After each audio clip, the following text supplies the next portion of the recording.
তোর সংসার করুম না তোর। ভাবি ওর মিশিং এ কাম নাই, কারণ ওর মিশিং এ কোনো একটা টেম্পার বলে বস্তুই নাই, দুইটার একটাও নাই, ধর নাই নুন আর কিছুই নাই। ওর তালাক দাও তুমি। নাই, তাহলে আমি তোর কি নিয়ে থাকবো? শোনা আমার ধর খালি তোমার ওইটা নাই দিকে, কারণ তোমার সমস্যা, কিন্তু তোমার ওই ভালো পাওয়া সমস্যাটা তো বুঝবো না। নাই তো কি হয়েছে, বিশাল মন আছে। শালার বাড়ি আরে তোর মন থাকলে কি হবো, কারণ তোর নাড়িতে যদি জোর না থাকে তোর মন দিয়ে বাল পালাইবো। ধর না থাকলে মন দিয়ে কি করবো? তাটা তুমি ঠিকই কইছো, কারণ ওই জিনিসটা না থাকলে কি করবো। তাইলে তোমরা হেটাও নেক্সট তাক করলা। নেক্সট কি, তুমি নাকি এই বুড়া বয়সে দাদাকে ছেড়ে চলে যাচ্ছ? শালার দাদার সাইরে দাদি যাইবো কে? দাদার যেটা আগেকার যেটা টেম্পার আছে তুমি জানো না? বুড়ার কথা কস না, তোর দাদা মনে হয় যুবক ট্রেন চালাইতে ধরলে থামে না, এজন্য যে আগেকার মিশিং স্টার দেয় কিন্তু দাদিরে ছাড়ে না, এই কথাটা শুনো।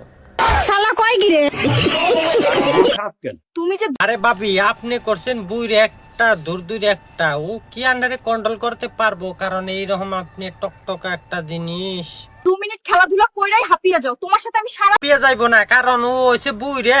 ওই মিশিং এ কি ওই মিশিং এ কন্ট্রোল করতে পারে? জীবন কিভাবে কাটাবো প্লিজ তুমি ডাক্তার এ আর ডাক্তার দেখিয়ে কাম নাই, কারণ তুমি অন্য একটা বাতার দেহ। দাও। ছেলেকে বুঝান, মেশিন সামনে দিলে বাচ্চা মিশিং সামনে থাকলেই তো বাচ্চা হয়, এটা তুমি জানো না? হয়, পিছে দিলে হয় না। হালার পুত শুধু পিছে দিতে চায়। হালা একটা মানুষই নে, কারণ ওরে তুমি তালাক দিয়ে আমার কাছে এসো। ভিডিওটা যদি ভালো লাগে লাইক শেয়ার করবেন, অন্য বাইটাকে দেখার জন্য সুযোগ করে দিবেন। ভালো থাকেন, সুস্থ থাকেন।